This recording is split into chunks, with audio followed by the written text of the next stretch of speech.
play-by-play, and I haven't texted him back, so, but I have to give him a copy. Our meeting where we left off. Item number 11 on the organizational aspect. Item number 11 is recognition, commendation, school board recognition month. Just say, on the board, or wall over here, we have a poster thanking towards January is recognized as School Board Appreciation Month. So we want to thank not only our board members for their work, also would like to thank Dr. Beers, who is here for his years of service on the board as well as Sally Gilmore, former member, for her years of service. So, thank you, members. Thank you, former members. It is a very important job that is hard to understand until you actually get into the seat, and it becomes even more challenging, I think, when that happens. So, on behalf of the entire school district, I would like to thank you for what you do. There is a resolution that I would like to have introduced into the minutes. You don't want me to read the whole thing, do you? So Michelle has a copy of this, and these will be reflected in the minutes. But basically saying that the school district declares our appreciation for you and your role as board members.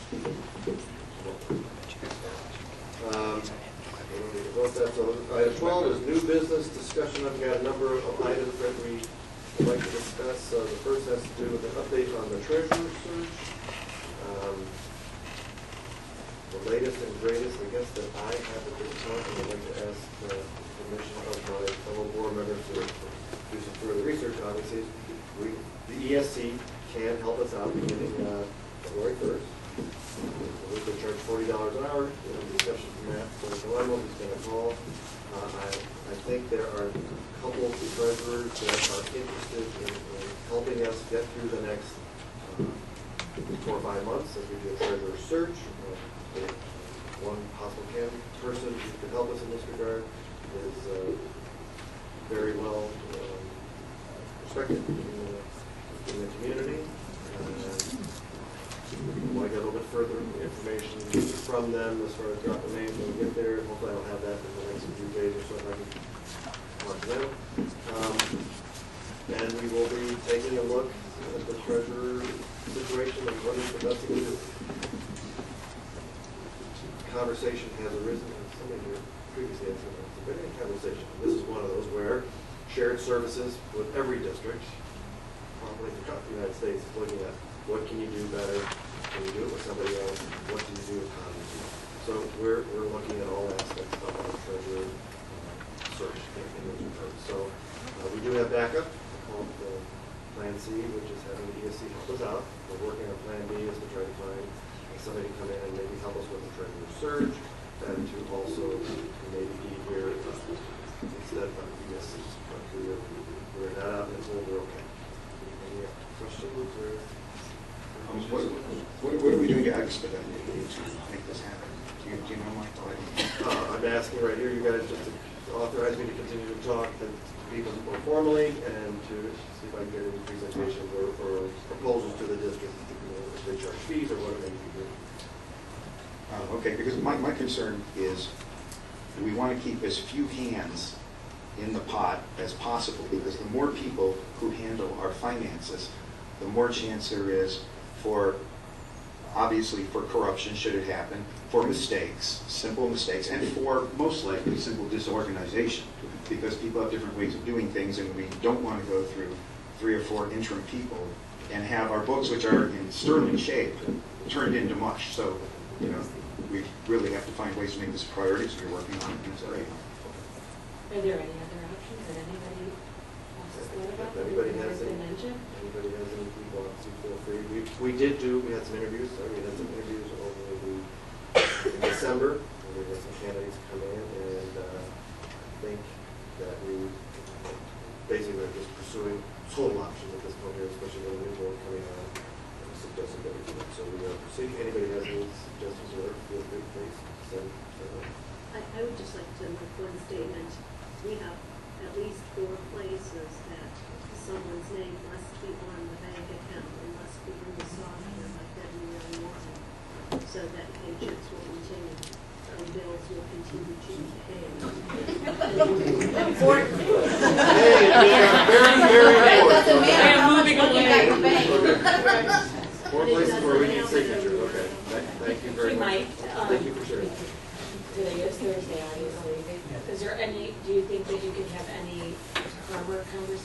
Monday, Yes. and that meeting on Yeah, Monday. hopefully.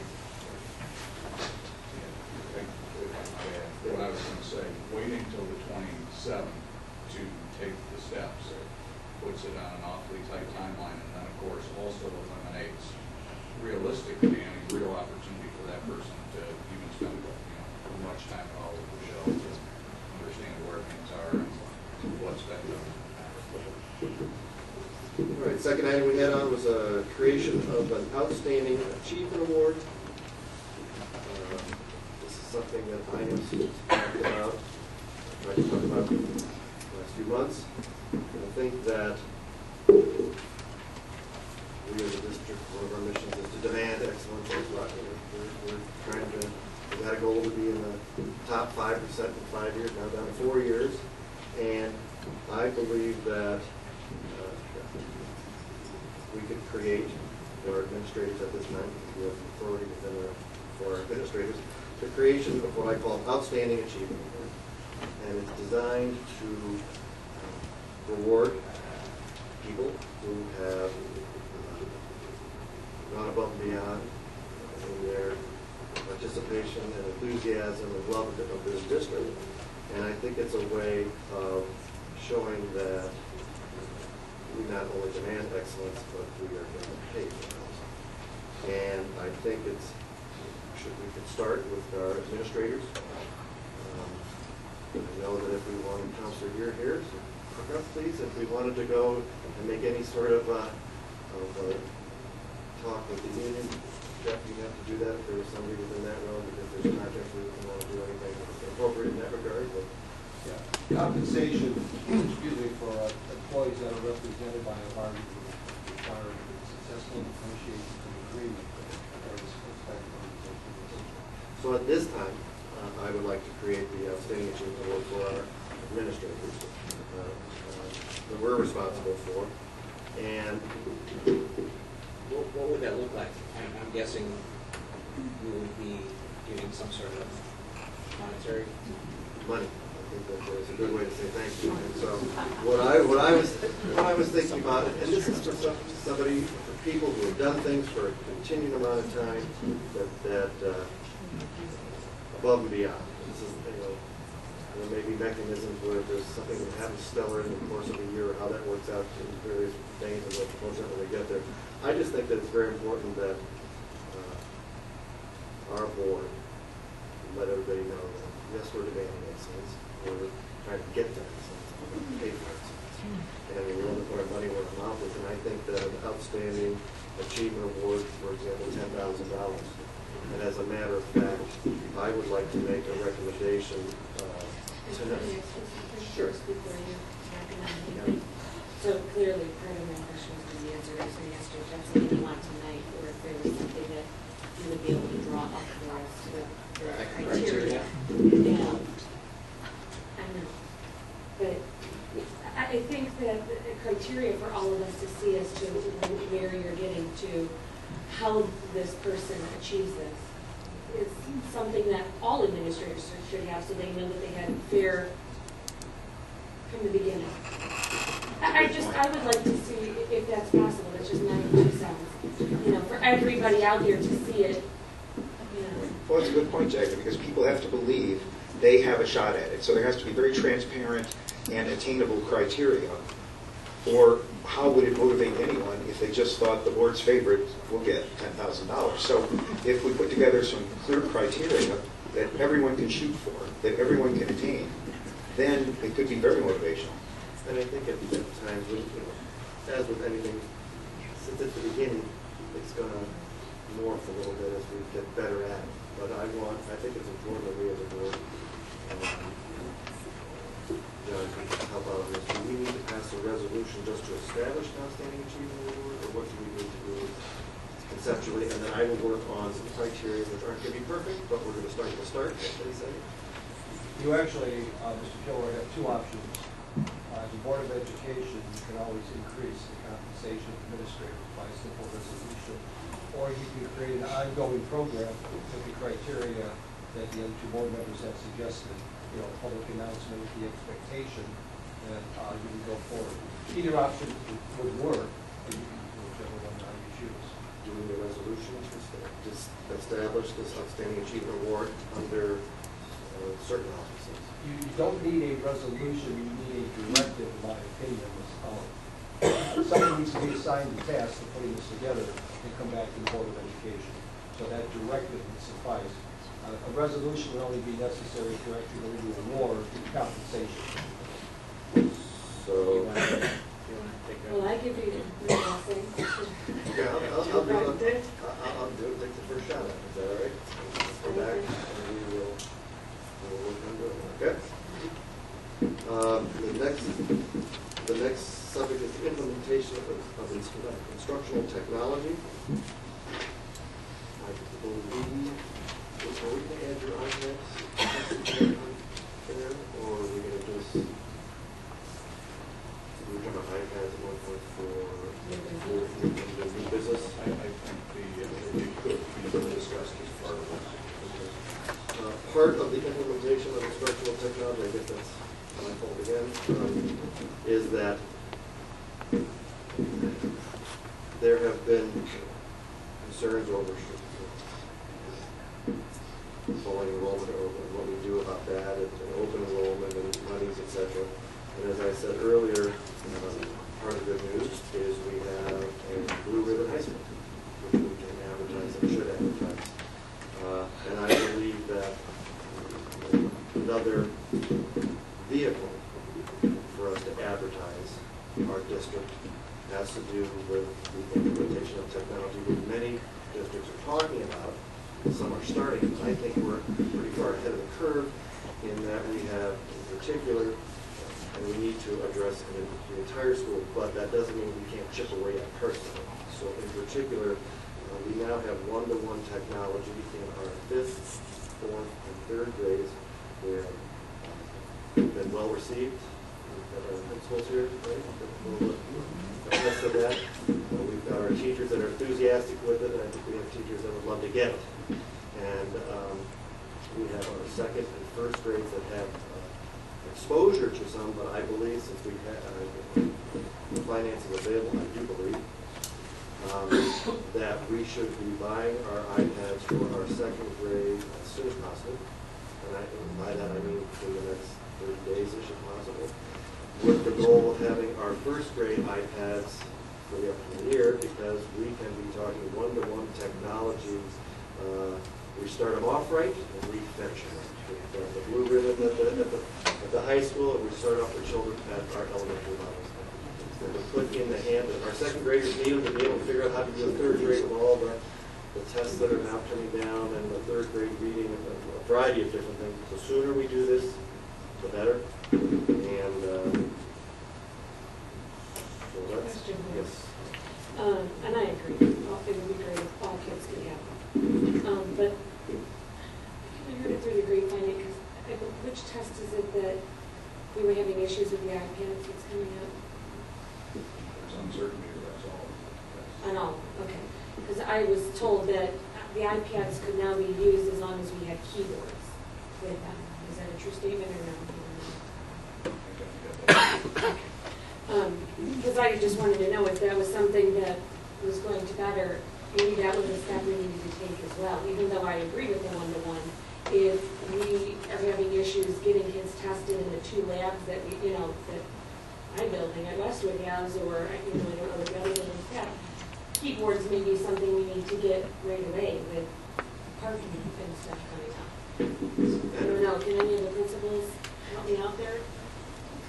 Right now, we have, Mr. Palmer did get 15 with 15 more coming for building of the keyboards, and they are trying them out, and so far they're met with success. I know, Mr. Baker, you've used them in 5th grade. And we are going to do pilot testing, the park assessments, and that's going to necessitate keyboards if we're using iPads for that. But we're going to be doing that in March and in May across the district. So we'll get a better idea of which technology we're using for the testing. Do we have curriculum in place to use the iPads at that grade level? Do we have no curriculum? Well, we are working on mapping and appropriately assessing. Since this is our first year of one-to-one, there's obviously a lot of time being spent in classrooms generating projects and different types of curricular content with the usage of one-to-one. And so that takes time. Yeah. And since this is our first year of implementation, I would say that that is in process. What The other piece I wanted just to mention, to kind of piggyback with what Denise is saying, we do have the opportunity for part testing in a very small segment to take a look at what our technology needs are going to be in terms of a pilot. So we're very fortunate that we were selected. We were selected K-12. We were selected in some isolated settings in terms of classes specifically and content-specific areas. And one of our concerns and one of the things we will look to is the ease of which our elementary children are able to use the keyboards along with the iPads, just in terms of some basic things. Keyboarding, visibility, visually looking at an iPad is much different than using a desktop. So these are pieces of the puzzle that we would want to look to as educators preparing for testing. So Jackie makes a great point. There are things that have to be, taken care of in-house in order to be test ready, which is coming next year. But if you got this today, or if you got it next month, would there be a curriculum in place for those kids to start using this to actually learn with, as opposed to, say, using it as a toy or doing cool things? Well, I would say that we would want to utilize them as a tool, that we would want to utilize them in the pursuit of a curricula. It is not in and of itself a curriculum. And so with that, can we go tomorrow? No, it takes time to understand what the usage looks like. At 5th grade is different than 1st grade, is different than 8th grade, and certainly different than 12th grade. So I would say to you, that takes time and it takes dedicated teaching staff to figure out. So I guess what I'm asking is, should we buy these now and then let you develop the curriculum as the kids use them?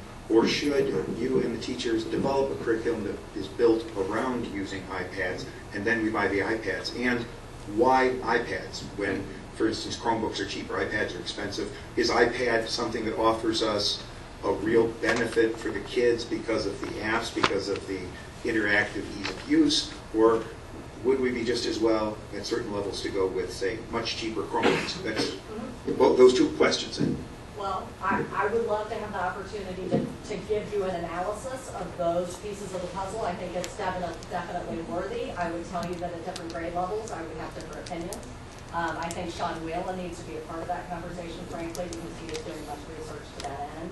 But I think that's something that I hope we'll have dialogue and opportunity for dialogue about. Absolutely, because I think those are pieces of the puzzle. And as Sean and I work with a technology committee and various buildings, of all the buildings, representatives of all the buildings, these are things that we're thinking about, and also kind of arming ourselves in a way, time logically, that makes the most sense for our students too, because college and career readiness is knocking at our door as well. So there are a lot of pieces of the puzzle, but I'm hoping. What kind of timeline? You give me an opportunity, and I'll be. Yeah, because I know Mike wants to get this stuff in there for good reason, because all of us do. So what kind of timeline would we be looking on before you could give like a more definitive recommendation of what our next step should be? Well, I think you would give me a timeline, and I would meet it as best I can. How's that? Can I ask for a political answer? Can I ask something real quick, because it's kind of a piggyback off of his comment.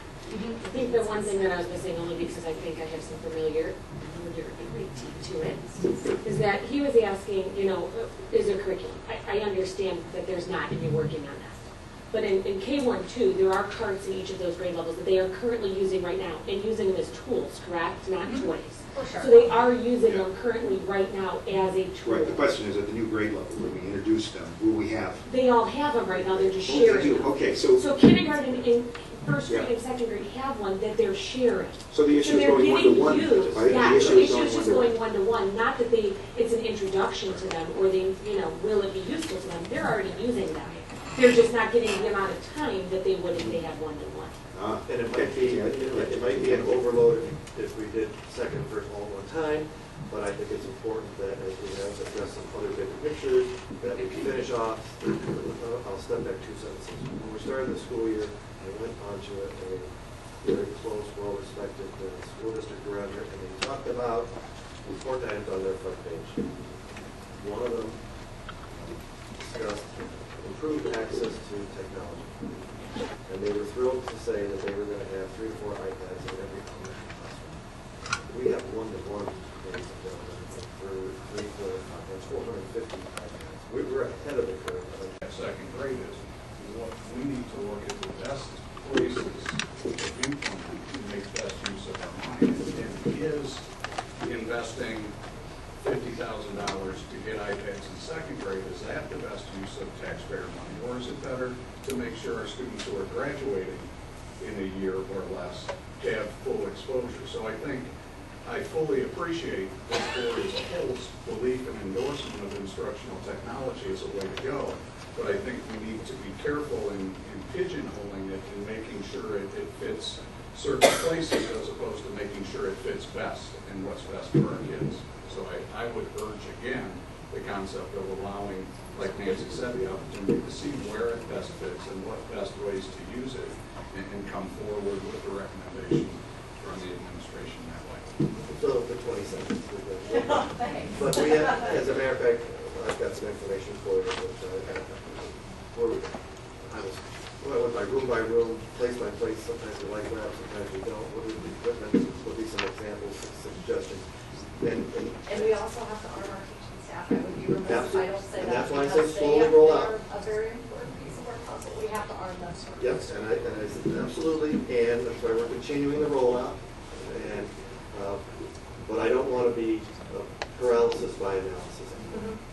We're going to continue to chip away, and so we're working. I'll get you some information on that. Last spring, we spent a great deal of time coming up with the decision to implement iPads across the middle school, Chromebook cards across the middle school and high school, as well as expanding into the 1-to-1 in third grade, and the access for K-1, 2. And I think we just need to take a reasoned look at what the best expenditure of money is rather than just meeting some target that may not be the best instruction.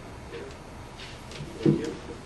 The next item, anything else? We're going to go to the next one. The next item was the creation of an alumni association. Yes, and I think that's something that was brought up in the strategic plan. It is something that many schools have, both I think mostly private, but also public. It's a way to tap into resources that may be there or may not, but we've got to try. If we're looking at revenues for our district and ways of paying for programs or whatever it is, that is something where we once upon a time had an alumni person on staff. My understanding that stopped 12 years ago. There were some very conscientious citizens, of which we have many, that were doing that themselves, and I think finally kind of gave up. But we need one. And I think it's very important that we create an alumni association that reports to the board. When you have an alumni association, you can then raise money, and if you're raising money, you have, as a separate entity, you have the ability to think outside the box, try some new things. And so I think it's very important that we create an alumni association as soon as possible. Strongly suggest to this board that we do that, and we do it so. I think you need to be a little clear, maybe, I don't know if there's some board members of that, because there already is an alumni group out there, correct? So be clear. To be honest, Well, I got an email from somebody the other day that says they are alumni, how can you help us get on the map? well, That's what they And said. they put the so- sign up out front. yeah, Right. but our 501, they had, for example, I was talking to one of them, and the 5013C, because I was saying, do we need one? They said, well, we just have one, but because there's been so little activity, we just allowed it to die. Well, And that's what I you're saying, maybe said, on the I said, right, well, that's, okay, so I'm saying, so basically, there's nothing within the school. I know we have a grant out there possibly for some computer programming that might help with setting up a database and things of that ilk. We've got another group of fabulous people trying to raise money, $700,000 for church. And they're basically paying for various people and something. What do we have at the school for a database or whatever to help out with college? But it just helped to highlight the need to do it. I think that this is the time to do these sort of things. You've got the private schools that do it. You've got the rural schools that do it. All these schools. Ohio State, across the top, it says first toolbar, giving, there's a button to push. So let's figure out how we can do this. We did start a technology fund at one time, there might be a music fund, whatever we can do, but it's definitely something we need to bring to the fore, and I would recommend that we get. Michael, what's your vision of how this would work? That, you know, like, would there be an employee involved? Would we, like, have an alumni room? I mean, what's your vision of this? To date, I think what we need to do is to have a director, full part-time, and assistant to help out with that director, and that person would be housed on campus, I believe. But I would talk to council, I think he's has some ideas and different schools that have done different things and can help us in that process, and that would be what I would do. But I believe we need to have a dedicated person who's going to spend time on it, who is given a mission to raise monies. I do know for a fact that, for example, Newberry, they have an alumni reunion every year, and then they honor the 5, 10, 15, and 20-year reunion classes. I don't know what we have or don't have. I know that we need something. It can be better organized.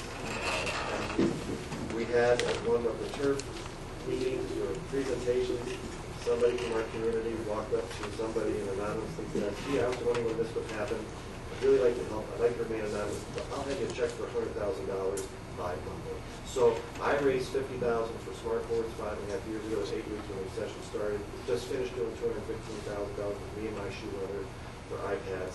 There are a lot of people who love this district who want to help, but we don't have a center point. We need to have somebody on staff that does that.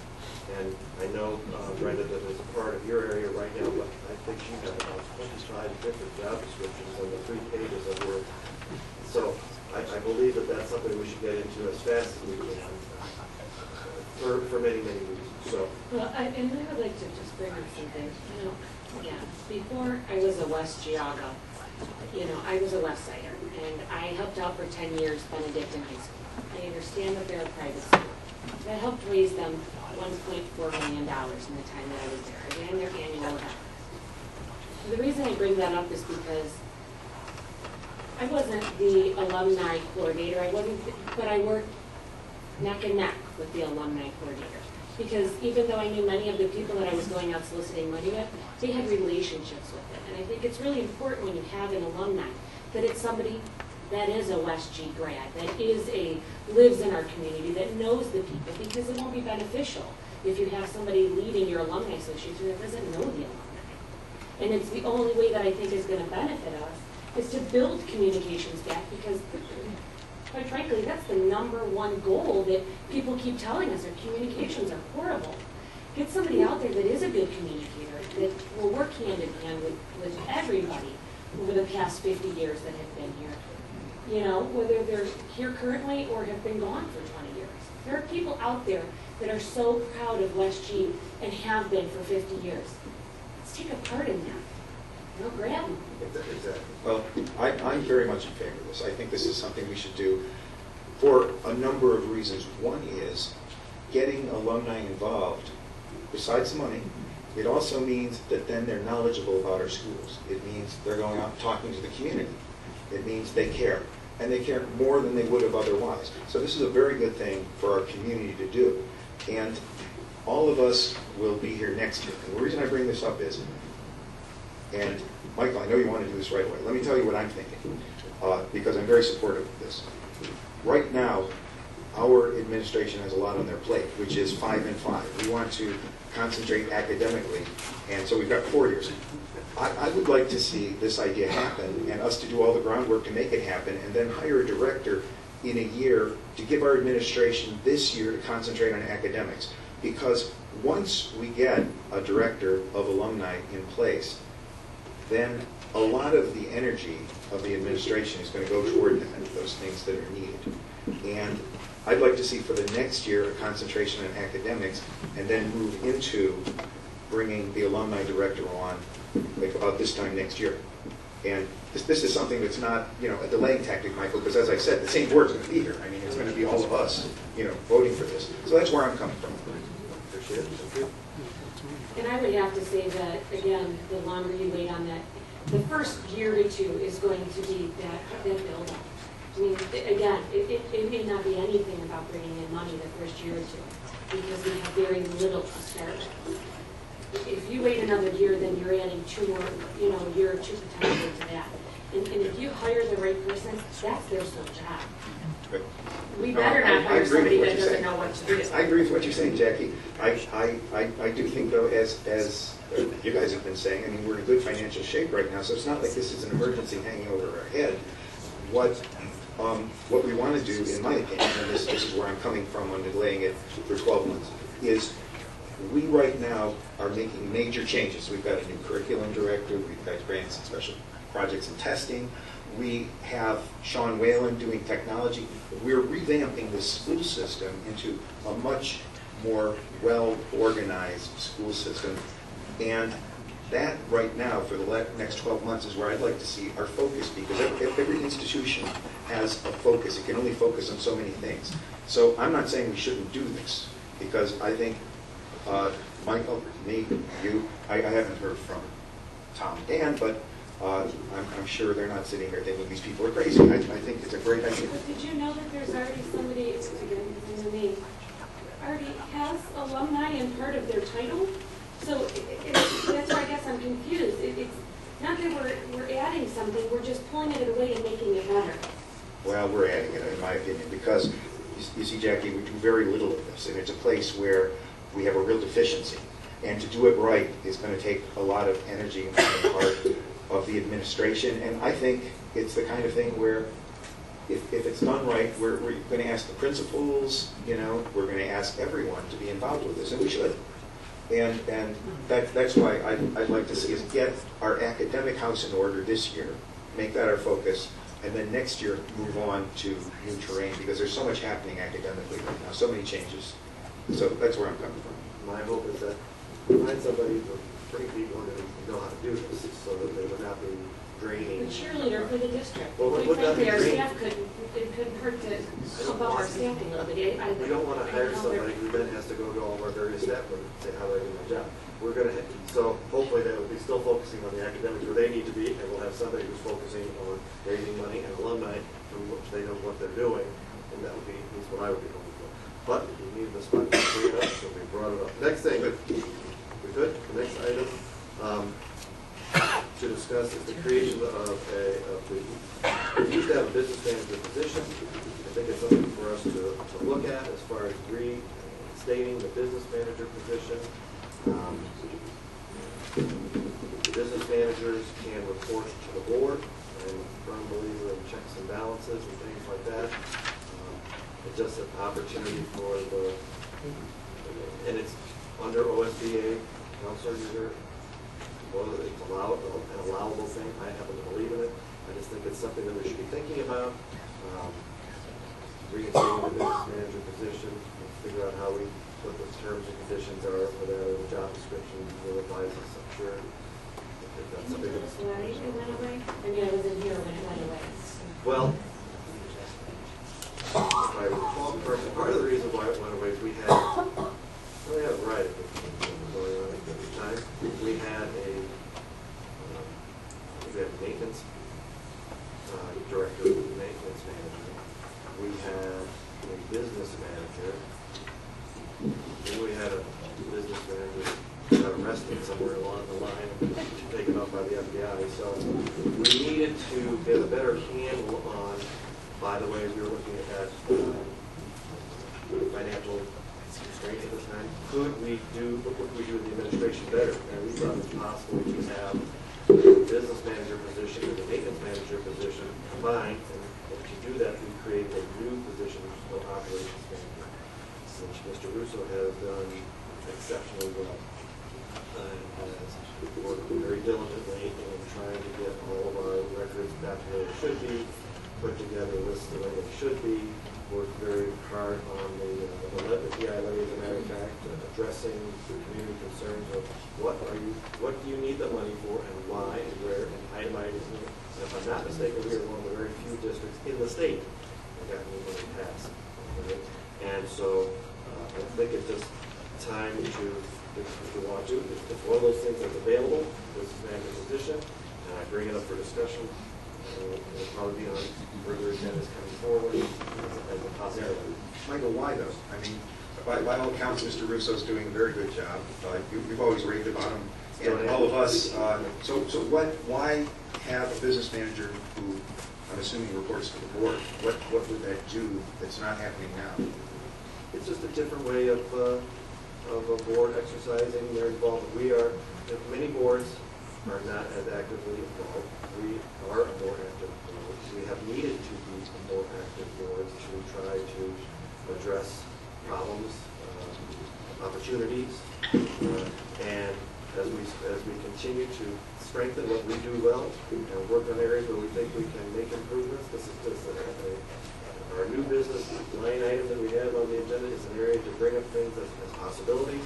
Michael, for clarification for some people in the audience that I don't think are understanding our conversation right now.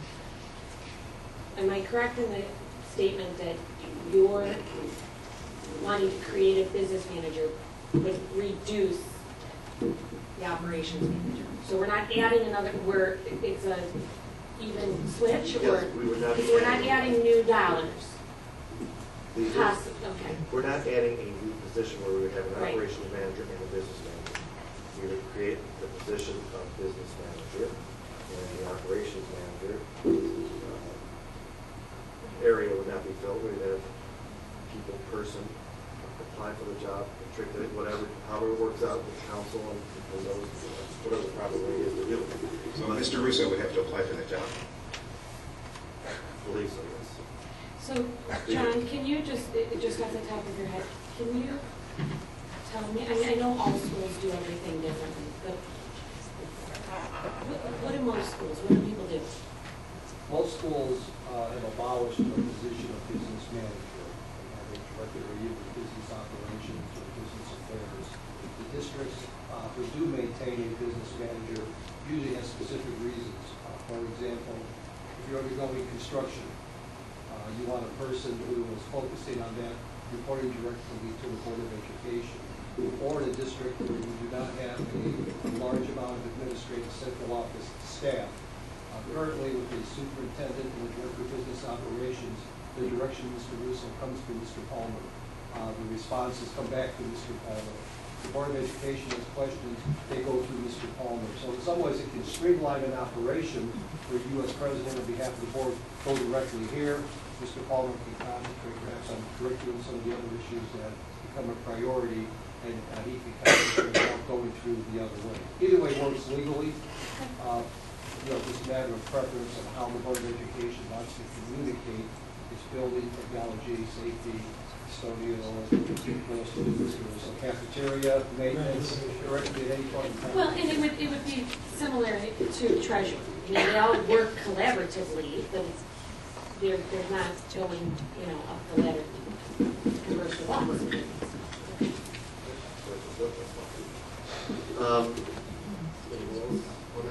The next subject is a holding of a 2014 board retreat.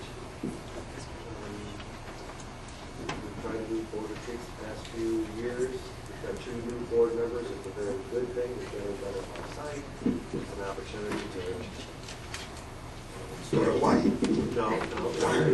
We went to Punderson. That's where we went to Punderson. And we're going to Punderson. That's where we did it in the past. And it's an opportunity, especially for our together, learning, discussing, etc. Is there a desire of the board to have a retreat? In my opinion, yes, but I also think it's a good time. I know that the new board members have heard different things, but I think it would be a good time to get us back on the 5 and 5 and the district goals and the long range 5 and 4. I know that ultimately it was 5 and 5. The long range planning, maybe that's where we review the protocol if that's a desire. Discuss issues there. I think it's one of the very few professional developments that I feel that the board gets besides OSBA, so I think it's very beneficial. Is there, I think it's a helpful thing. Absolutely. I think it's been very helpful. So I think you get a lot out of it, both of you. So we're going to recommend for both of you to come with us to this. So is there dates that work better for people? No. Okay. So can we work on? If I might just throw on, I think what I would suggest is that you as board members give consideration to a couple of things. One would be the format of that. Is it simply us? Does it involve board council? Does it involve someone from Ohio School Boards coming in and spending some time with the group? I think you need to give some thoughts to what that looks like. And if you know, I'll be glad to coordinate this stuff. If you can give me some of your thoughts, and I obviously send them to everybody, but I'll help compile and pull everything together on how it should look during the day. Is it 4 hours? Is it 8 hours? Is it during the workday? Is it afternoon, evening? A variety of thoughts like that, which could be the workday for everybody, morning through evening. And you know, what does it look like? And then also when you might be able to do it with some ideas of dates and times. The other part that I would just throw out is the concept of the timing of this with the possibility of an interim treasurer or something like that being a part of this process as well. And maybe even in that transition period, you know, if there is one, that might be something. So just some things I would throw out for you to think about before we move forward on. Can I ask them too, because, I mean, I have no issues with having council there, even if it's for part of the time that we're there, you know, and that's where we discuss, you know, the items we feel that they need to be there. I would also suggest, and God, please don't be upset with me, but if there was also a portion of the day that maybe other administrators could be there as well.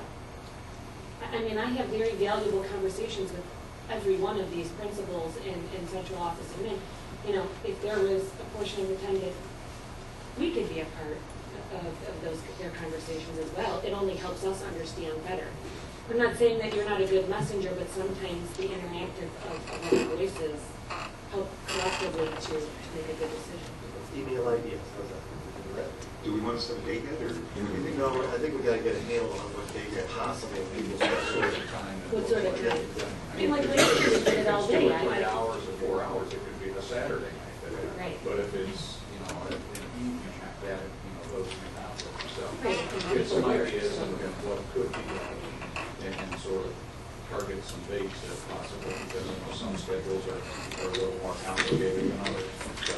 Is that something that's been done every year, or is that? We did one, well, this is my second year, so we did one last year. Well, we did a half one, remember? Because we couldn't get a full one in. Yeah, and then we did did a half one sort of here. We did one I think here is that right, we did from an office, Yeah, long work session. And we did one with Dr. Derry, who came on board, and remember that, so we did one of those. It's very common for boards to do it when there's either administrative transition or significant transition on the board. Some boards make it an annual event and part of the way they do business to set district goals, etc. Next item for discussion is open enrollment policy 5113.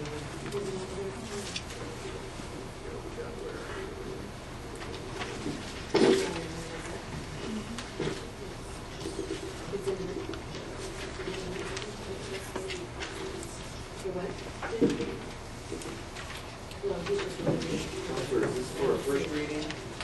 We're doing this? Michael, this is where I suggested that this is a first reading if there is no change to a policy. If you're not having a first reading of a policy that exists in its current form and perhaps any recommendations. So, Discussion. the 5113.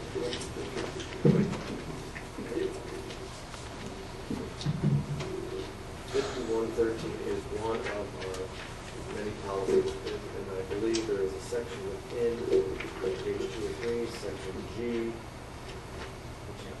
Okay, and what is G? That has to do But with, district capacity one is my grade level school building and educational program. okay, that has to do with one of the responsibilities of the superintendent, and I think that's an area that we can discuss because it falls under the open enrollment thing. We can throw that into our policy committee.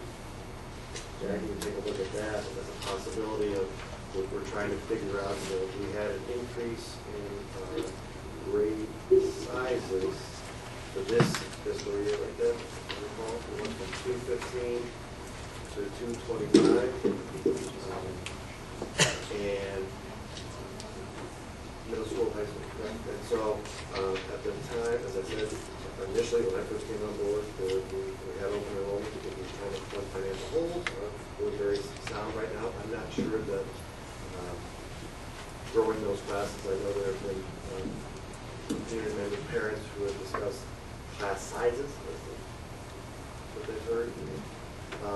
And I know we did increase the actual grade size. I'm not sure if it's necessary, but I believe we should take a look at that aspect. And we should take a look at the policy as well as to what the board does and what the board delegates to the superintendent. John, can I ask you a question? Just my understanding, I don't know if it's correct or not, that the capacity limits, and this is a policy, obviously any policy can be changed at any time, but I was under the assumption that class sizes have to be set before we make a decision on open enrollment. Is that true or not? The short answer, and it's a great question. The short answer is you need to give the superintendent criteria for considering applications for open enrollment. One of the criteria is your capacity to accept students at various chronological and grade levels. So your board policy needs to give your superintendent those parameters on which he can accept or reject applications.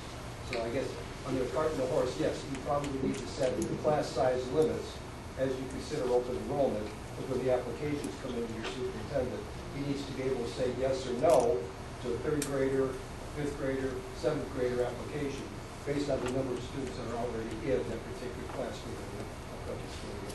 So hypothetically speaking, you reduce class sizes, you're going to reduce open enrollment. Well, you're going to reduce the opportunity to have a number of students in any given grade level.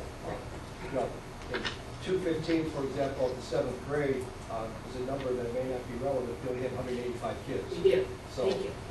You know, so again, you go forward. Keep in mind that there, when it gets complicated, maybe under the retreat we can spend more time talking about it.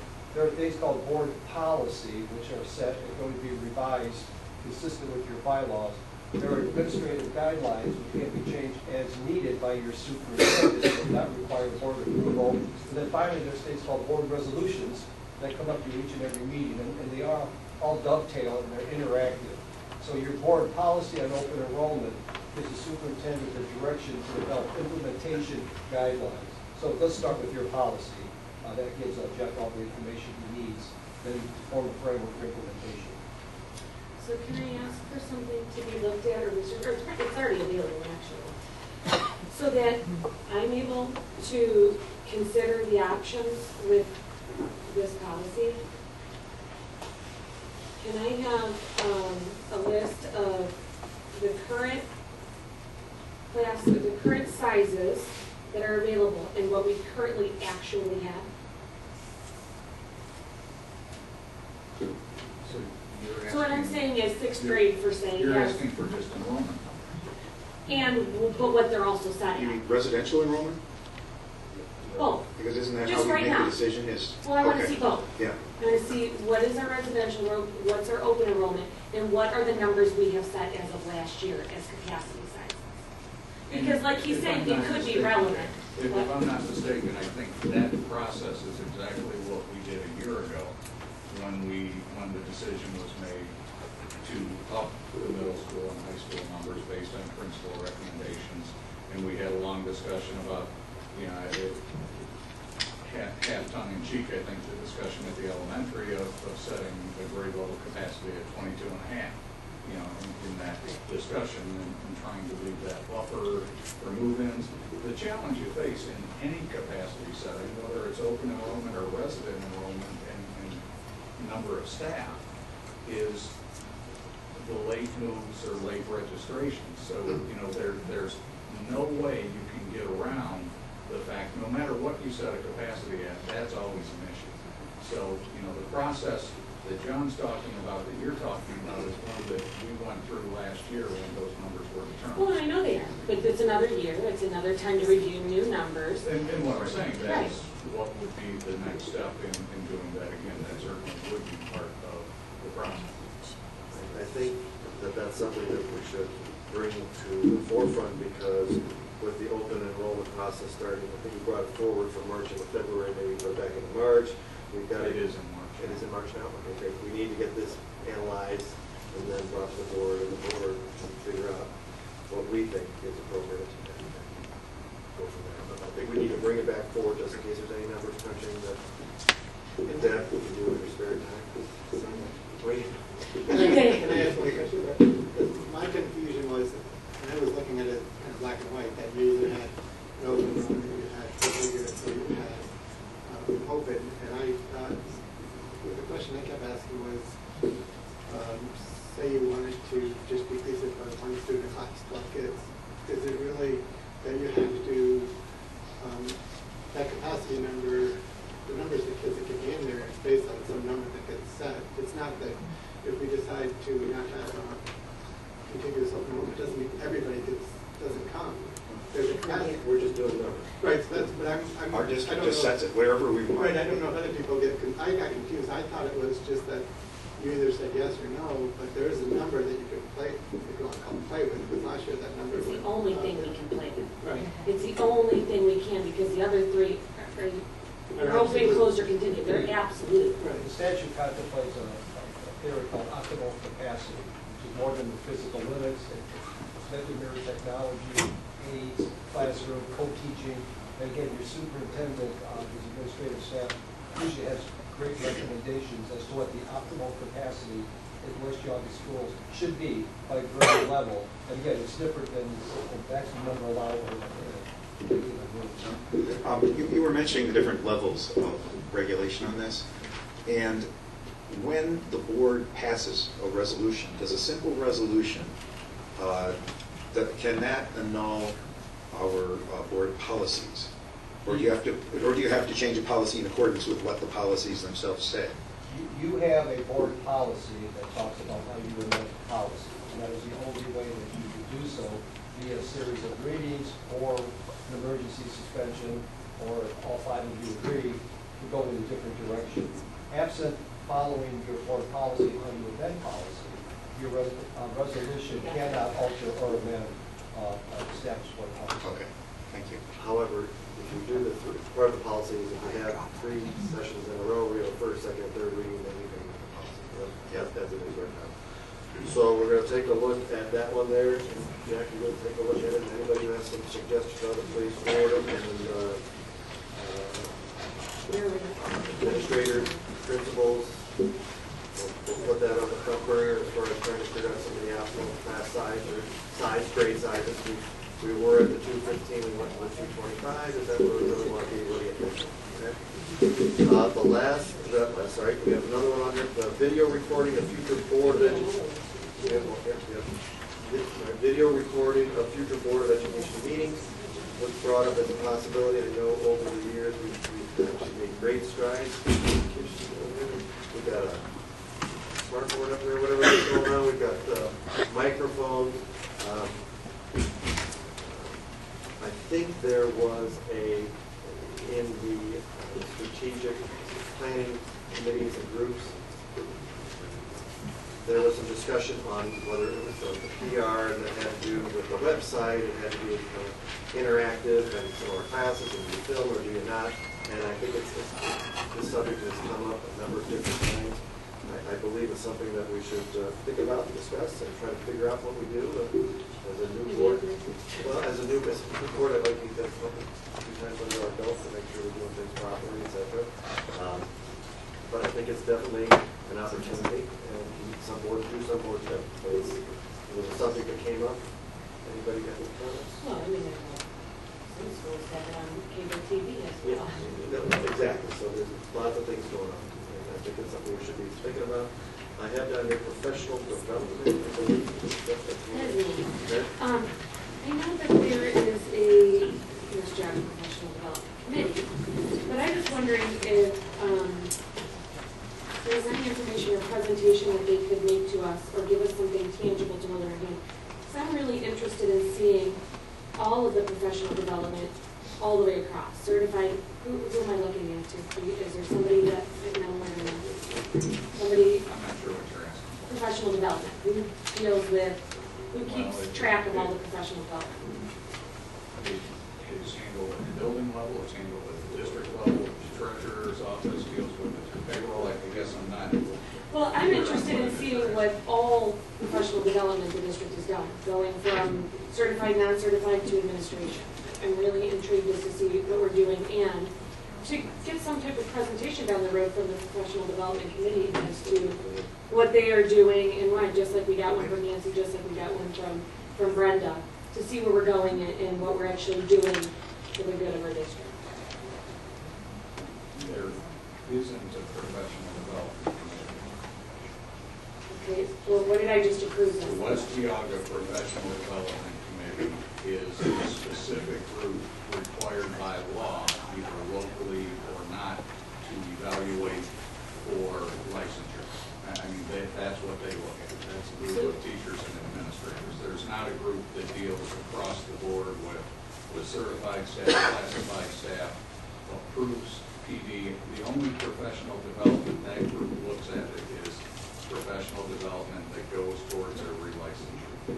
Okay, so then who makes the decisions on what PD happens in our district? Those start at the building level. Michelle, there are funds at the building level, correct? And so, and what about central office? Who decides who administrators, what PD they go to? Any professional who comes up, you guys will come with superintendents. So if I were to start with each administrator, would that be overstepping my boundaries, having conversations with them about their professional development? I mean, those questions should be directed to the superintendent. Is there, okay. That's what I'm here for. No, But I'm just asking you, and you're saying, when I asked you who it deals with, then you said each of the administrators. So if it's you, then can I have a conversation with you about it? Do we have a professional development budget for our administrators? And Michelle, with some line item from code to it, a functional code or whatever the proper term is? There are budgets given to every building. The building principals determine where their budget money goes. They're getting a pot of money and they put it wherever they want to. They put some to professional development. Nancy also has money that can be used for promotion. So, okay, so do we have, okay, so do we, for example, Jeff, you want to go to something, or Michelle, you want to go to something, or we go do, is there a professional development fund for us as a board, or you guys separate? What? You have a board service fund. Just for us. So we just don't need to. The strategy behind it, though, is really more ad hoc, right? As people find things that they feel they need, or as the administrators find areas where they feel people could use this, or... Yes, and what we've been working on this year is trying to make sure that professional development money is targeted towards specific goals of the district. So we've had more conversation about what is appropriate than years past, and what is, how it should happen. So then, if all the building administrators decide for their own buildings, and Brenda has them, do you guys just hold the authority with yourselves to decide what you go with? What professional development you do? We also each have budgets from one year to the next. So is that something that the board is allowed to see? I mean, I feel We like just there's approved the some... whole big budget, is that what is our treasurer's professional development budget? About $200 The training. How about this? This is why we're discussing this. This is... Jackie, why don't you, if it's okay, why don't you take a look at this? This is something you brought up, it's all right with everybody else. Jackie, do some more legwork on it, figure out what we're doing on that one there. If that's okay with everybody, we'll take us out of section. Yep. Still not addressed that topic that was going to come to board member compensation. Oh, the iPad. It's going to come up in technology, which was the board member. Okay, sorry. Okay, so maybe two more. So right now, we're going to talk to board member iPad, and we're going to use new business and the curious concept of the conversation, new business as it kind of comes up. So we have, Jeff, why don't you talk about the iPad for board members? What we have today is a prime example, because we have someone, Mr. Kish, taking the board packets and trying to get them set up for each board member so that they're here, and today the wrong information was made available, old information, as opposed to new, so we went to the paper form. What was talked about in the planning of this agenda, we talked about the concept of, should we take the step to have board members having an iPad or some device, being technologically agnostic or something like that. But anyway, non-denominational,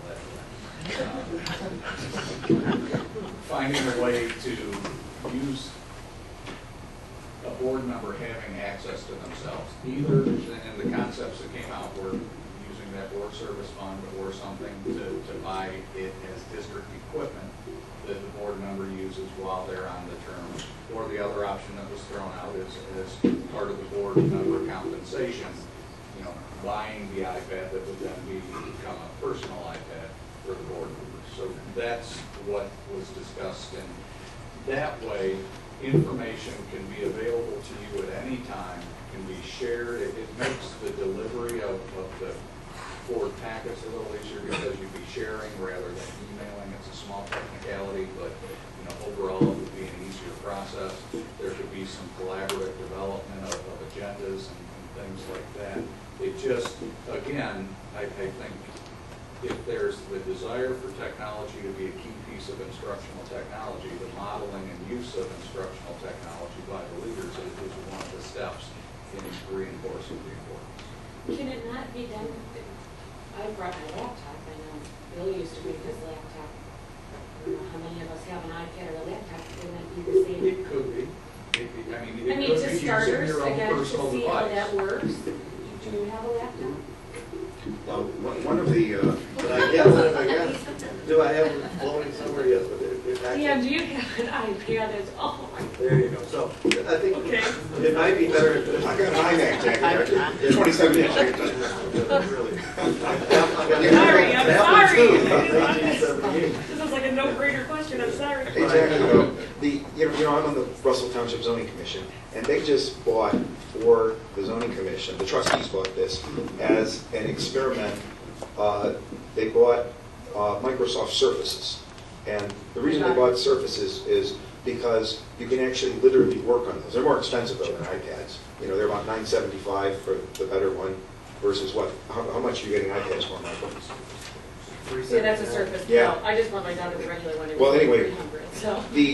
The idea behind it is, in the case of the Surfaces, you don't have to use apps, you can use actual programs. So you can actually do work on there. And It has Windows and yeah, it's stuff. got all the stuff you want, and so it's really just a small tablet computer rather than just a tablet. And their concept, which Justin Madden did a lot of research on, the zoning commission uses lots of paper, lots of information, just like we do. And they felt that in terms of staff time, paper, copying, that it would pay for itself in about a year. So we're doing that sort of pilot. Now, one of the reasons though why they bought it, instead of saying, bring in your PCs and so on, is because anything that's on there can be subpoenaed. So they bought it and they said, only use it for zoning commission stuff. Therefore, everything you've got on it is zoning commission. If it ever has to be public record, you are not going to be in any jeopardy of having, photos that you don't want the public to see or whatever it may be that's on there. Maybe it's just an embarrassing vacation photo, but nobody's going to see it. So their view was, and as I said, it's an experiment, they don't know yet, but when Justin ran the numbers, he felt that it would pay for itself very quickly because it would eliminate all this paper. I totally agree. Buy mine, give it to a kid. I'll use my own device. Well, I think there's some validity to if it's here, if it's programmed with our stuff right, if it's charged, ready for the meeting. Personally, I'd like to not be responsible for it. I'd like to have it be here and ready to go. And if that's easier. I think you need to challenge attend to that, this one Mike, when is you what want I'm to saying, these though. classes. You don't, by having your own, you have access to all that stuff at all times. Today, we're relying on the middle school principal to get each of you the document ready to be used. But I mean, if the district buys iPads for the board to use. It's for the board and the boards to come in the future type of thing. But I don't plan to bring my own in and try to Wi-Fi in. I believe in technology because everybody who knows how to use it and should use it well. So they shouldn't give you one. But I know that if I put it in the right hands of our people, they will do it really well. So that's something for us to figure out and to address. I know Tom has one that comes up with new business. I think it was his 2431 interscholastic athletics. He'd like to just talk about with us. Well, I wanted to just use that as an example because I went through the policies and wasn't sure when to bring that up. But and as a new board member, I wasn't sure. The policies, there's a lot of policies and there's a lot of words. And I can see how things get slipped through, or maybe because I had to read them 3 or 4 times, the ones I did read. But that policy says that about sports, it says prior to enrolling in a sport, each participant should submit to a thorough physical exam by a physician licensed and certified by the state of Ohio. Parents shall report any past current health problems along with the physician's statement that any such problems have or are being treated and pose no threat to students' participation. So I know that's been reviewed a number of times. But maybe that's one reason sometimes it's having people of different insight, background, reviewing things. Because right now, I can guarantee that nobody follows that policy because physicians probably do, depending on how many people go to minute clinics, those are nurses. So physicians are probably doing maybe 60% of those physicals. They're not thorough physicals, and they're being signed out for sports. So our policy is, and the first part of the policy is prior to enrolling in a sport. It doesn't say prior to enrolling in the year, but the sport. So if you play 3 sports, our policy says you have to have a physical before you sport. So it's in there, it's a policy. I read a bunch of other policies. I don't want to spend the whole time, but part of the wellness committee, maybe they would go over that and say, this could be under that committee. They say, let's keep up to date on this. This isn't correct. It's not physicians, it's any health. I checked the Ohio Athletic Association guidelines, and their guidelines as of when I just looked at it was that it's any healthcare provider. I think they don't specify PAs, nurse practitioners, doctors, chiropractors. I think all 4 of those people can do physicals. You can get into the debate. I volunteered to come and do sports physicals here one time. They never did again.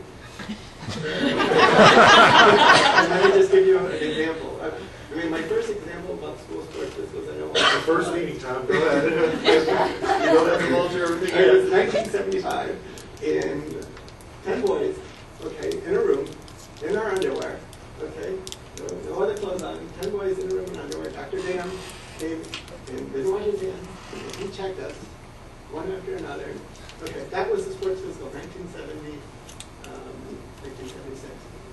So I came to help. I came to help volunteer, and they had me in the room. They had 2 girls with me on the coach's desk, and I was to do their sports physical. Now the first girl, his father had died at 40 from a heart attack. And the school, kind of indirectly endorses by the Boosters Club sports physicals, which they say are thorough, but you're doing 100 and some physicals in one day. But you can get in. There's a lot of issues with just that whole policy. What do we want to do? Who's going to decide that? Is it in the best interest of kids to have 100 kids run through here one night on the coach's desk, getting a 5-minute physical? Our policy's got to be rewritten because it's not. So I bring it up because it was an eye-opener to me as a new board member to kind of go through a bunch of these and say, boy, maybe we haven't thought about that. John, and I don't have the policy in front of me, but John, is this one that is created or blocked? It's probably a combination of 3 things. The first and foremost is grades 9 through 12, Ohio High School Athletic Association. Dr. Phelps has very stringent rules. And in fact, they have prescribed forms that have to be filled out and submitted to your athletic director for eligibility for an athlete. There are also policies in place locally that you determine levels of fitness, which is, I think, what Dr. Phelps also described. From an Ohio Revised Code statutory point of view, however, there's very little guidance as to the physical capabilities of athletes to perform. There is a theory, I guess it's just a legal theory, that if some exposure and liability, if we knowingly allow kids to participate in strenuous activities, either physical education, intramurals, or even Ohio High School, without some sort of clearance. And so that's probably the purpose of our board policies, to at least ensure from our liability point of view that we've done our due diligence in the event that there is an incident. So why don't we take So this? is there a way to see if we're, how much of this? We're gonna have Dr. Phelps talk to you. Speculation is what I'm saying, so, but can somebody provide us the information? Your When the policy. kids are we following this or not? Your policy, why don't you take a look at one of these, put it on one of the policy things to take a look at, Dr. Phelps, if you Not by Monday, right? Not by You're Monday. flooding me. It also says warning and proper use of anabolic steroids should be posted in the locker room. I don't know if that's posted, but it says clearly warning and proper use of it. And also, it also says coaches should never, coaches, athletic trainers, lay coaches, should never dispense, supply, recommend, permit, or use any drug, medication, food supplements solely for performance enhancing. And creatine, there's things that get talked about in locker rooms. You know, I don't know if they get officially talked about, but I know kids will use them and hear them from things. But it's really clearly in there. It says that can never be talked about. Is your main concern with adherence to the policy? I mean, you have, like this policy itself sitting on its ivory tower, does it sound reasonable to you? Or are you concerned about how we implement it or don't implement it? Well, I think the reality is that the policy, Ohio's Athletic Association policy is there should be any provider, so I think it needs to be kind of what it is. Any provider can do it because that's what Ohio Athletic Association says. It's not, I don't think it's the right thing to do to go to mini clinic, but that's, I mean, you can't, I don't know if you want to change that, we'd have to talk about that. School sports physicals, you know, if we're talking about wellness, I can guarantee you they don't talk about sex, drugs, safe driving. They just run them through and they get fit and they can see do they have the heart, do they have the lungs, can they move their joints. Yeah. That's what a school sports physical, I mean, you have to be honest, that you can only do, if you're doing 100 kids in a night, you're spending 5 minutes maybe. So and if you go to the minute clinic, you're not going to get a whole much more. Get a minute. But I mean, if we made it, I think we would have problems making it be officially, it has to be a doctor. And I don't think we can do that. So why don't we get one, Jackie, why don't you with the folks, maybe take a look at this? Because, you know, maybe there's things that are supposed to be on the walls in there that we don't know, but Jackie's got it there, but everything will figure some of that out. And this is at least in the new business section, an opportunity to start things like this, and for bringing that up, we appreciate it. And Jackie, you said you had one last one for this section, so is that right? No, I just think. Oh, okay, fine. Which brings us to item 13. We are getting there, ladies and gentlemen. Standing committee reports. Do we have any standing committee reports to do as far as scheduling of meetings right now? I would suggest, that given the earlier discussion with lacrosse, there needs to be some discussion. What I'm struggling with in my mind is whether that discussion should first be policy or whether that discussion should first be personnel. I think it's probably policy in my mind. So I guess I would say, you know, given the fact that we've got a couple of other policies that seem to work their way into this, that we need to get something set up soon in on the policy standpoint. The others, I can't speak to anything pressing. At this point here, Other than, the finance committee, I don't think we have a 5-year forecast happening right now. We have bringing the new budget in now. I think our personnel, we're still, there have been some decisions on other committee meetings going forward as far as times and dates. We're having another session on Monday. Jackie, do you want to come Monday with some dates for policy? Just talk about it then. It's not too far away. We won't be before Monday, so can you just talk here? thank you. Let's talk Monday. Let's talk Monday. Okay, and so then right now, are we going to do the policy update volume 32, number 1, first and second reading? Do that right now. Do you want to do this again? Okay.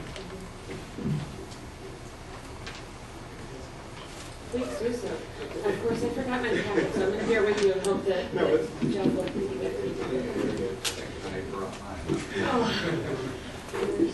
No, I guess my only question is, because I have a number, as I went through them, I had a number of comments, so I guess what I want to know from other people on the board is,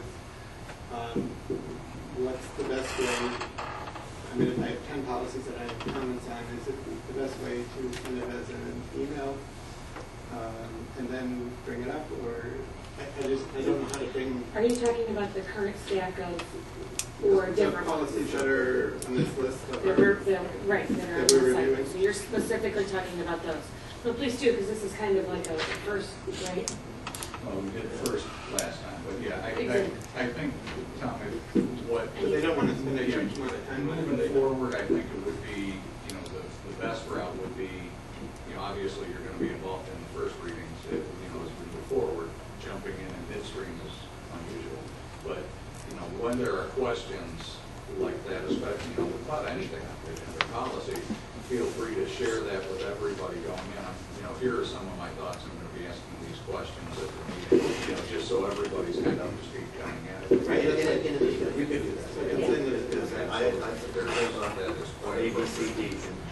You don't want to get into a back and forth. Right. This is I just wanted to what make sure how to present you're it. just sharing a thought for everybody to be ready to discuss it. But even if it's a, what does that mean? I don't, I'm not fully understanding, because, I mean, I sit through, when I get those packets with Jeff or, the Neola guy, representative, and I have, just because, like you said, you read it 3-4 times and you're finding more questions every single time. Some things, we're bound by. We get some of these that they're just law. Right. I mean, still understanding them, you should still always understand them, but know that, when we get the highlighted areas, this is what's new to it. If it has that ORC at the bottom, that's a law that has come into place, and we have very flexibility. We will have spots within there where we can pick and choose some, definition of what we want. They're giving us options. So it's just policy that they recommend to us because of scenarios that have been happening, and it might be something good to get on board with because this is what the trend is. So yeah, just always shoot. I can't share with you somebody else's. No, I think just the first reading we actually have to read them, correct? And now it's just if anybody has questions, is that correct? No? If there are any other questions on it, we had G we were going to add, which was reviewing policy 0130. In this section here. Jeff, we don't have to read them again for the second reading because you already read. It's just if this is the time that anybody brings up questions or that's it. Wait, is 013 being added, or? We did it at the beginning. Yeah, 0130 was added, but this is where we decided to put it to be able to talk about it. And 0131 is our legislative, and it has to do with, You hand us this, right? I believe that It is. if you lost one, I got one. Just in case, I didn't find it. And it has to do, one of the things I asked our counselor about was what do other districts do and what's within our district that you find to be a little different. And one of the things that was different is this particular policy. It has to do with actually doing the review process of policies and how do you do it. And most boards as shared by council, it's usually 4 to 1. Ours is 5 to 9, which doesn't necessarily, other boards are really 4 to 1. It just seemed to me that was an area where we could modify the policy that way if we want to expedite readings, and we don't have to have a 5-0, but we're suggesting here to modify it to 4-1, so you still have a significant majority of the board members who want to waive the second or third reading. But you've got to first, in order to expedite any policies, work on the policy that dictates how policies are reviewed. Is that fully worded? I have where we're going with that, sir? I would never say it would be sentence poorly. When I received a call from Mr. Kilroy to take a look at the legislative session and how policy can change through the process. The current board policy requires 3 readings, and that's the traditional, that's the norm. I think that's years history that's consistently followed. You have a mechanism that becomes immediately relevant to change the policy, if you can do so without going through the 1, 2, 3 reading process. You can short circuit it at any point in time to a single meeting or even a second meeting if it's relevant and important enough to the Board of Education. Currently, that standard needs to be determined and accepted by all 5 of you. All 5 of you have to agree, based on circumstances, we need to change our policy at this singular meeting. And that's what requires the majority of the unanimous of those individuals present, not necessarily 5-0, Michael, but everyone who happens to be at that particular meeting. I think what Mr. Kilroy is proposing changing would be that if all 5 of you are here at a particular meeting, it becomes relevant and important to immediately amend your policy, that you can do so if 4 of the 5 of you think it's relevant and important, as opposed to all 5 of you are showing that people. And it appears that that is something that in your dealings with many school districts that you deal with, they seem to have a 4-1. Just in our conversations, because it's one of the subjects that came up as, here's something that's different that you all do that many do not. And so I just thought, okay. It's a philosophical consideration for the 5 of you to discuss. We'll leave open enrollment off the table if that's kind of sensitive. There could be an issue that, Mr. Torrey feels very strongly should not occur, and the 4 of you think that we need to make that change effective immediately, in which case you're now stuck based on your policy for 2 more meetings before that change can take place. The interesting thing, and the reason why it's probably not a huge issue one way or the other, if 4 of you want to change a policy, you're going to change the policy. It just takes 3 years. It's just a matter at that point in time of how long it's going to take you to change. So 4-1 is traditionally a safer number, because if 4 of you think this policy needs to be amended, use the example just given by Dr. Phelps, for example, of physicals. If 4 of you felt we needed to change that today, because for a week before basketball season, or it happened to be a week before football season, you want to immediately incorporate those. One person should not necessarily be able to hold that up if the 4 of you think it's a relevant and good idea, recognizing it's going to happen eventually anyhow. Thank you. So, we had a policy and have a nice long list of other things we need to do. But what would you like me to do? Because at the beginning of the meeting, you wanted this up in the standing committee report so that it could be a first reading. So this would be our I'm first, asking you, is that what the intentions of this was? it's our first reading. That's the question. Is this our first reading? Yes, because Is that, Unless all 5 of you agree to do otherwise, the current policy requires 3 readings to change policy. Since all 5 of you are present, it would require all 5 of you to do something different. okay, so right now, this policy we are going to consider as a first reading. right. That's up to you. Are we doing it the right There's no way? reason it couldn't be. Do we have to vote on that being a first reading? That's a real good question. I don't know what your procedure is, if you have to approve it as a first reading or how it's introduced. Let me say this is, in my time here, this is the first policy or bylaw proposal that's been proposed not through the committee, so this is uncharted waters. From a legal point of view, there's no reason you can't. However, traditionally, you go through a committee, there's no reason you can't follow the tradition. Well, it's here now. Either way. So Right. we're here But now. you We've say got- we're either way, you're following along. We're following along. Okay, So, for would right you now- like me to read it for a Yes. first reading? Yes, please. Sir? Yes, thank you. 0131 legislative functions. The Board of Education shall make such administrative guidelines as are necessary for its government and government of its employees, students of the school, and all other persons entering upon its school grounds or premises by adopting bylaws and policies for the organization and operation of this board and school district. Those bylaws and policies which are not dictated by the statutes or rules of the State Board of Education or ordered by the superintendent of public instruction or a court of competent authority may be adopted, amended, or repealed at any meeting of the board.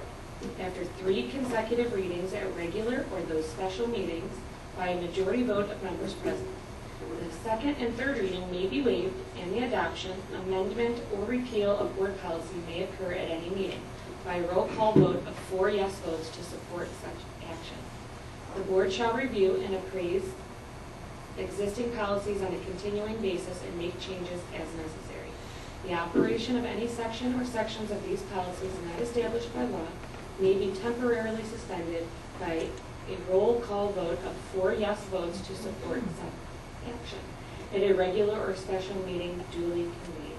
The board shall notify all employees whenever revisions, additions, amendments, and/or deletions are made. Sorry. And I wrote all of them. So, Michael, what made you decide that this should happen just now? I haven't been on the board for 6 years and never mentioned this. I didn't. I asked him, our counselor said, well, his experience with various boards, anything kind of stand out. We were discussing a number of different subjects, and this is one of the ones that came up, and I thought, okay, I listened to the counselor who's been around, has many, many years of service to many, many districts. Subject came up, I said, all right, bring it. No issue at any time. I just think it's a way of expediting things when we need to. I think sometimes there's been discussion on how quickly we react to things or push things along. And unlike other environments, when a board only meets twice a month, it's got to be, we don't get to see each other Monday, Tuesday, Wednesday, Thursday, Friday. We don't have the 20 days that we go. And sometimes we only have one meeting. So sometimes we need to move faster. And I've seen in the past where sometimes a subject comes up and then it gets go to a policy move and it's an off month and you've got vacations and that doesn't work and it gets pushed out to the next month and then you got to go through 3 readings and the next thing you know you're 4 months down the road and people are saying, what was it that caused that to happen to need to be? And it may lose its importance, it may lose its focus. And I just thought this is a discussion with council, a way of. Yeah, I've only been on the board 2 years. I've never seen it. I've never seen a problem happen with this. Oh, well, in the 4 years I've been here, I've seen. For 6 years you've been here, right? Well, the 4 years before that. Oh, 6 years I've seen situations where things I thought could have gone faster, or would like things to have gone faster, but we only have two times a month, sometimes it's once. So this is just a way of being able to react. Unanimous votes could have moved those if they I don't recall meetings having been held that were anything stopped. Is that? I don't happen? I don't know off the top of my head. It's just one of those things where I thought I would listen to the learning counselor and bring it up. So that was the first reading. If anybody has any comments or questions? They should, we're not doing it. No, second reading. Can we go to the next one? Jackie, as head of policy, what happened to my request on use of legal and other outside services? That's kind of disappeared in the black hole. Well, the reason it disappeared is because now we have a new board that I would like to see it, and, also be able to add recommendations themselves to it as well. So Are we going to distribute that to them? If you would like me to do I it. would No, I love thought it, at the retreat, just Yeah. with the protocol, The we could go over. retreat would be a great place for that, Jackie, because that's something that'll have to be discussed, and there are some philosophical issues, where you differ from me and so on. So that would be a great place to do it. Thanks. Can we have a motion to accept the committee reports and the policy reviews, etc. as I have a motion. we need a motion? We got voting spots in there. We don't need them. The spots are always there in case there is any Something that action. needs. Yeah, we don't need No action needs to happen. Okay, fine. Then that takes us to item 14, which is informative reports, superintendent report. Jeff? I promise to be less than 2 hours in my report, or significantly less. You have my report. The operating protocol was just an informational item on that report that it is there. It sounds as if that is on hold. Well, not on hold. It's in place by board resolution as it stands, but will be reviewed at the retreat to be scheduled. Long-range plan update. This is probably where most of my discussion really is, and a lot of it was hit early in comments and some of the things from the public. But as I've shared with the board, as part of the long-range planning process, we've been gathering and contracted with a Burgess & Burgess firm to gather information for us overall as part of the long-range plan. For example, the whole concept of earlier tonight, closing of Lindsay, in the long-range plan, there's a specific strategy addressing strategic alignment of our elementary buildings and all buildings and of our educational environment, I guess is really what it says. So finding a way to best look at our educational environment and how we do that. And closing a building or doing anything to a building is not something that can happen overnight without having public uproar, people really getting uptight. It is something that needs to be researched and reasoned discussions happen, but then a whole lot of education needs to happen as far as what the purpose and what the plans are as you move forward. This group is looking at gathering some information from our community and staff and students on a variety of aspects that will impact our long-range plan.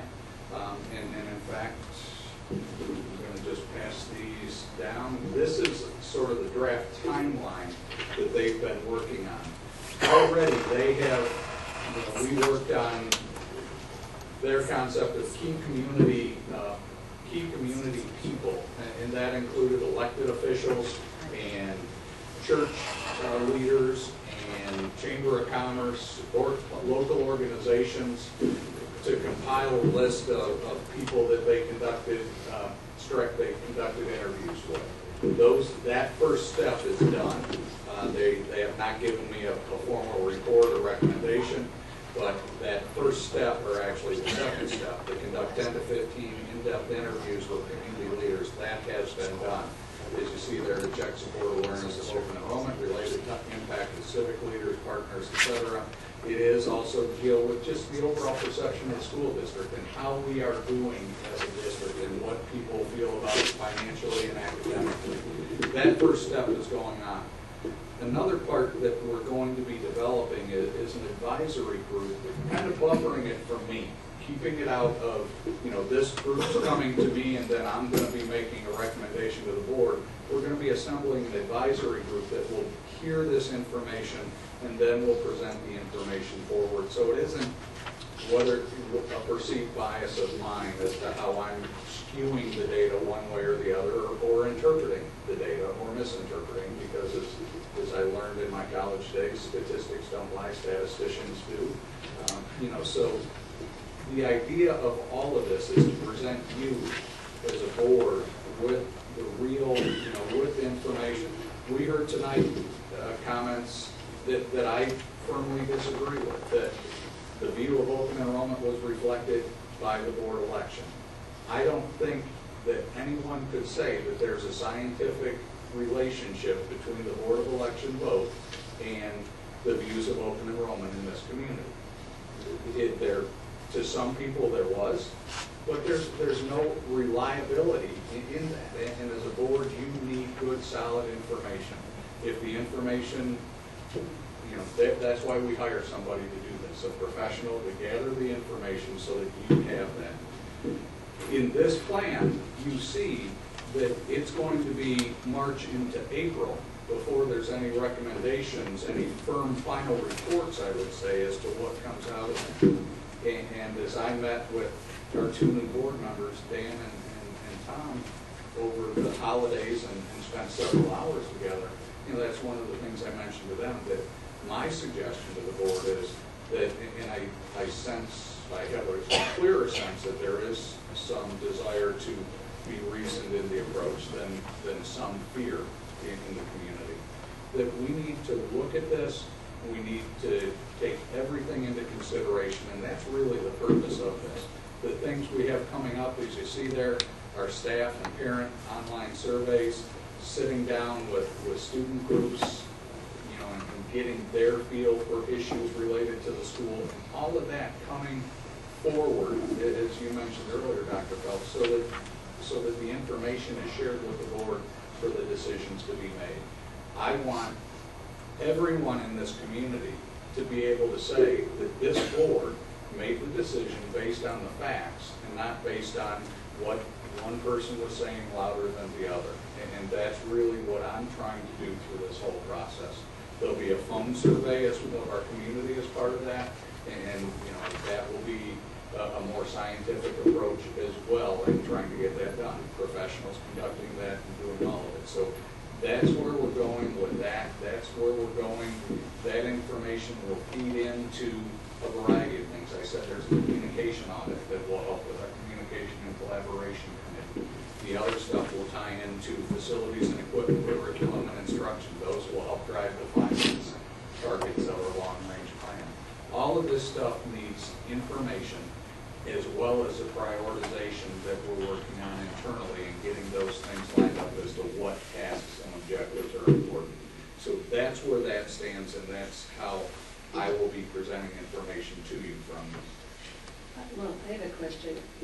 How is it, will we need to then push our date for approving open enrollment if we don't have statistics on it until March or April? Well, as I talked with Dan and Tom, I said, if there's minor adjustments, if there's a determination to lower a capacity from 135 to 130, or whatever, those sorts of things aren't necessarily going to do it.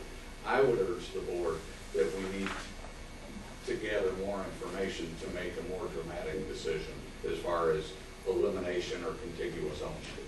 That anything else, can be discussed internally with the people here as far as what needs to happen. So what we started the meeting off with was the question when people raised the questions about open enrollment, and my problem with the article that was written was, what Mr. Plummer said was, this is what I was told, that this was, research was going to be being done, and me as a new board member would totally default to that because I don't know. I know I was elected. I had someone send me an email today that said, you should just sit there and be quiet and just approve everything the superintendent says. Okay. Well, that was an email. You got that? I didn't know. And it said board members should just but I think board members should just believe everything that's said. I had another community person who I know very well, and he says if the school wants it, they should just get it. I mean, so why do you hire 5 people to sit there to question things? If that's the mentality of what people think of what a board member does. And when I talk to other people in other communities, their first question is, are you stupid? Why are you running for the board? I think people aren't really valuing the role a board member can play. But what was written in the paper was not what you said, Mr. Palmer, is it was attached to Dan and I, because I got all the phone calls. So if the community read that article, called me, called my brother-in-law, called my wife, harassed me. No, I know, I'm just saying, so when we talk about, part of the reason I ran for this is about communication. So I think that everyone has an opinion, but when you communicate to the public about closing the school, that is so heartfelt to so many people, and you intimidate that it's due to these 2 new board members, because obviously this went viral today, this went viral. You're telling me if I'm not wrong. The switchboards at Lindsay School were ringing. Okay, so this communication, now what did that do to the public? Now, you already said, Mr. Mann, that you're questioning the truthfulness of anybody because this is put out there. I mean, I would too. If I wasn't on the board, part of the reason I went on the board was to get the inside information to not be one of those people who sit out in the community and questions everything because I don't believe it. I mean, I hear things from Mike, I hear things from other people, and I'm like, are you serious? This was done? But I think we have to be very careful when we put information out there. This is great. This is what the community should know because this is where we stand. But saying that the new board's going to come in and they're going to close, we have to decide today about the roof because the new board's going to come in and close Lindsay. I mean, it's very hurtful to so many people because you can't get that out of people's mind. Once they have that in their mind, you've already said it. You're questioning everything that's being said now, which you should anyways, but now you have even more fuel to question it.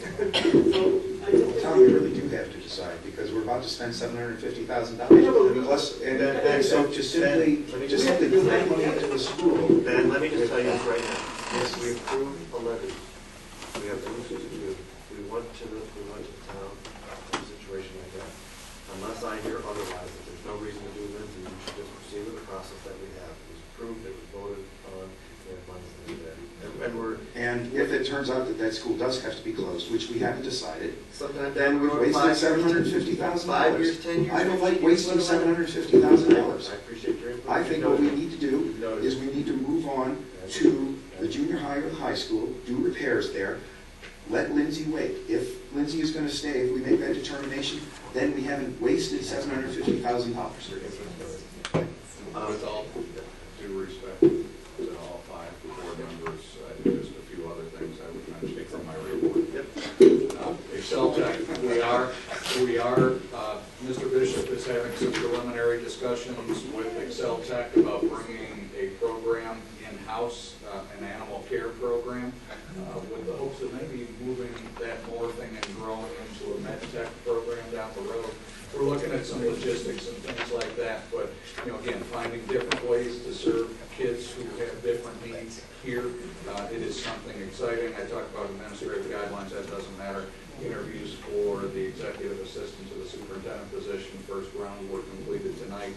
It would be my hope in the ideal world that I'd like to put myself into as much as possible, that there would be a recommendation for the January 27th meeting if all goes well. District belief statements are included for consideration and are the recommendation that they've been floating for several months with the board in various forms. So they're there.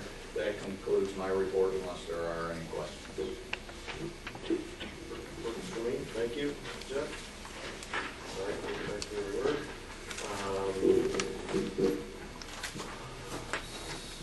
So then we have the superintendent's recommendations, item 15. Personnel. Right?